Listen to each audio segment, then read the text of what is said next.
And that's that scientific mind at work, and that's I mean, which leads me very nicely into the fact that for a while, you were very convinced and wrote a big thing about, it being one person who's Sheridan Peterson, unrelated to your now suspect, Vince Peterson, which then shows, yeah, I mean, if you're approaching things scientifically, you have to be able to theorize, test it out, and then be able to go, "All right, well, here's where this falls apart. Let's pivot and figure this out again."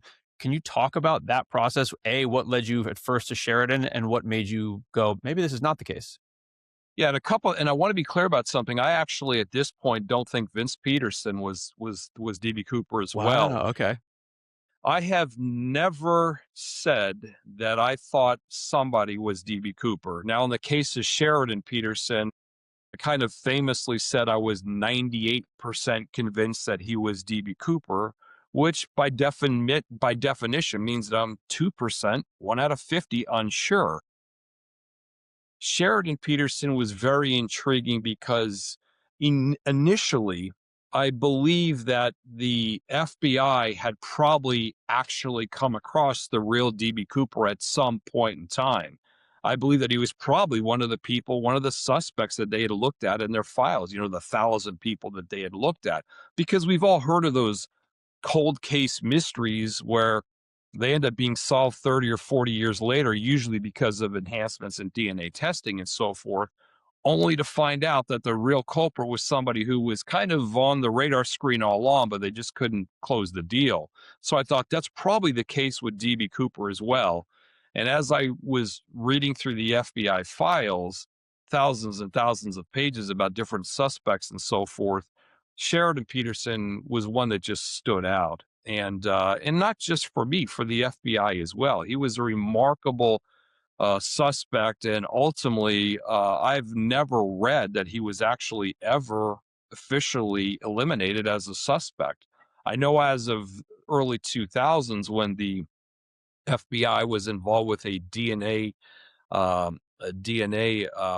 the word I'm looking for? They managed to procure a partial DNA profile from this tie that DB Cooper left behind in 2001 that they thought may match DB Cooper, and there were 8 men that they wanted to kind of try to take a look at the DNA and see if there was a comparison. Sharon Peterson was one of those. So this was in 2004. The case, obviously, the skyjacking took place in 71. So this is 33 years later. Now, some of those men were ultimately eliminated because we've seen that in the FBI files that ultimately some of them were eliminated. Sheridan Peterson, I've never seen anything that actually eliminated him. But ultimately, I was able to eliminate him.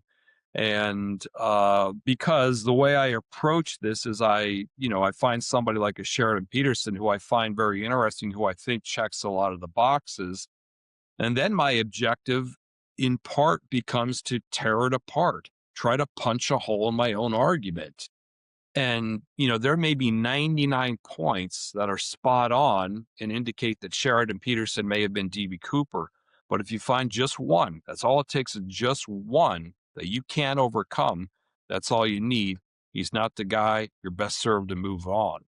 And that's exactly how I worked with Sheridan Peterson. Then a couple years later, through some changes in my understanding of the evidence as new evidence, primarily centered around this tie that was left behind.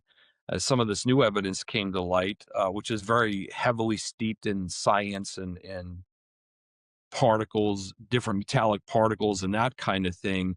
I ultimately thought that there was a gentleman named Vince Peterson, again, no relationship to Sheridan Peterson, that may well have been DB Cooper. And I said that Vince Peterson was either DB Cooper or he was very close to DB Cooper in terms of just sort of, type of work, or maybe he rubbed shoulders with him or something of that nature.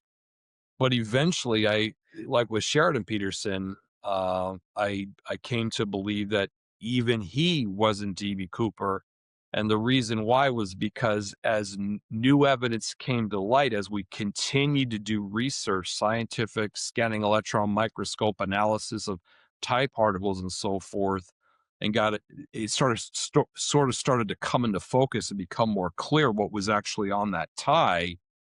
Vince Peterson, I couldn't explain it. He couldn't account for those tie particles.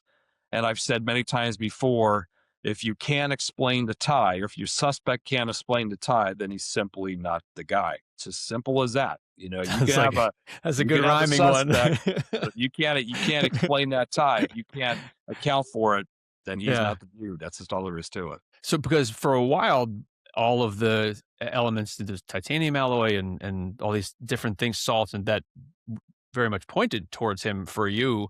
Was there just like one specific particle found that just like, okay, he had no interaction with that? Yeah, basically uranium and thorium. Ultimately came away finding uranium and thorium, which was very, very hard to explain for most people. Now, it is possible that the uranium and thorium was sort of naturally occurring because uranium and thorium are they're just out there in the environment. So that was a possibility. But for those reasons, plus some others, in more recent research with respect to the type of particles on the tie, specifically, a lot of it appears to be like a black sand or bentonite clay kind of stuff, more ore level related. That didn't make sense. And just in a very, it's important to note that when you're talking about the particles that are on DB Cooper's tie, it kind of runs the gamut. You've got particles that are very elementary, kind of ore related, like they literally came out of the ground type of thing, black sand and that type of thing. But you also have some particles that are clearly downstream, particles that, for example, we've seen really clear photographs of small little titanium particles, like bar shaped particles, commercially pure titanium, which is refined. This is a refined, metal at this point. This isn't, just titanium dioxide in sand or what have you.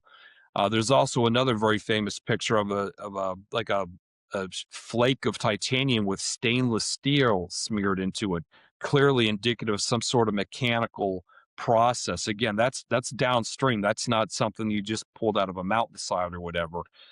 So there are a handful of particles like that as well. A coiled piece of aluminum, like literally a coiled shaped piece of aluminum as well, that was on the tie. Very, very small particles here.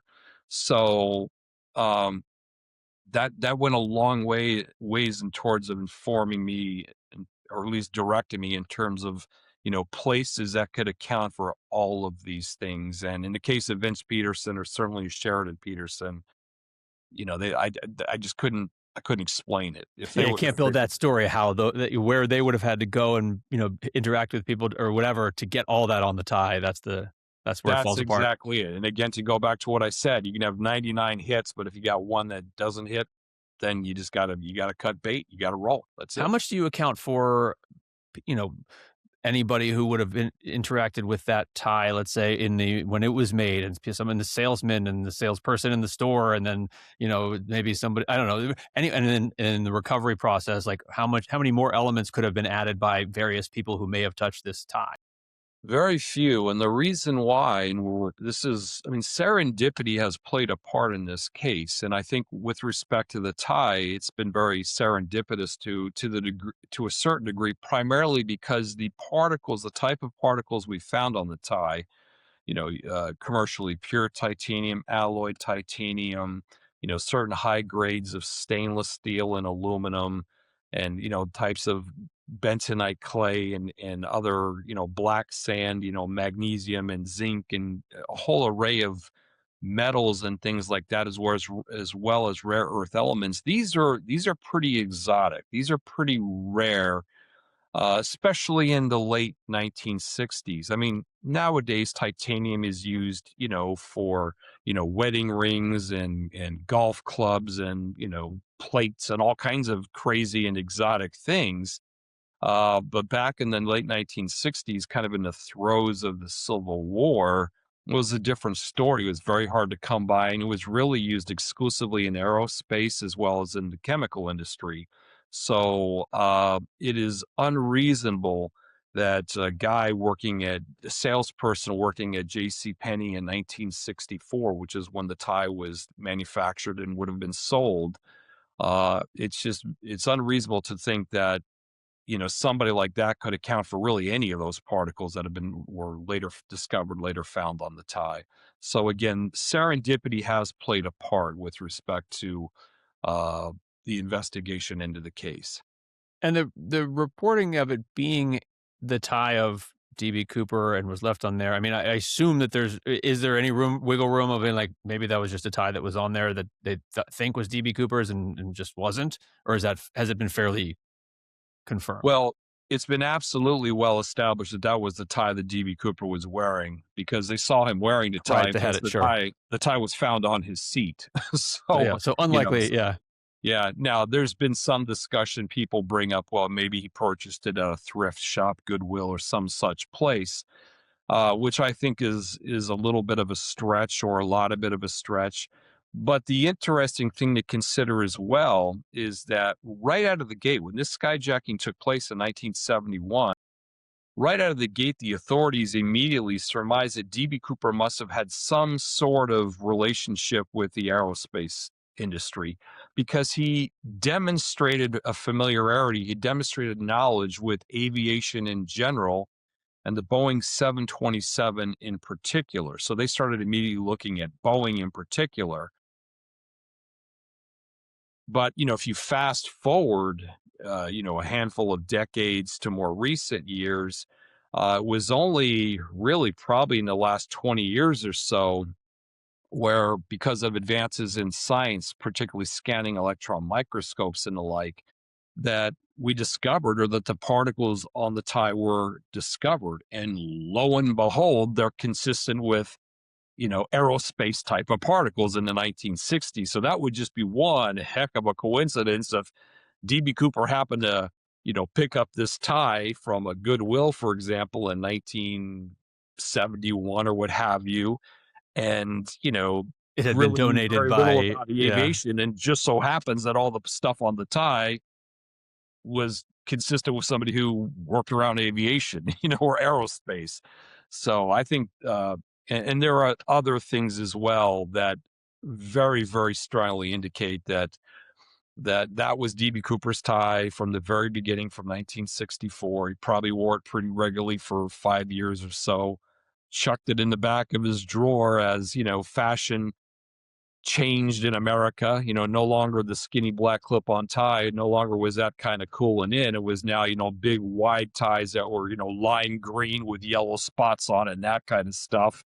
And so, DB Cooper probably upgraded his wardrobe to reflect the times. But when it came time to skyjack the jet, he thought, you know what?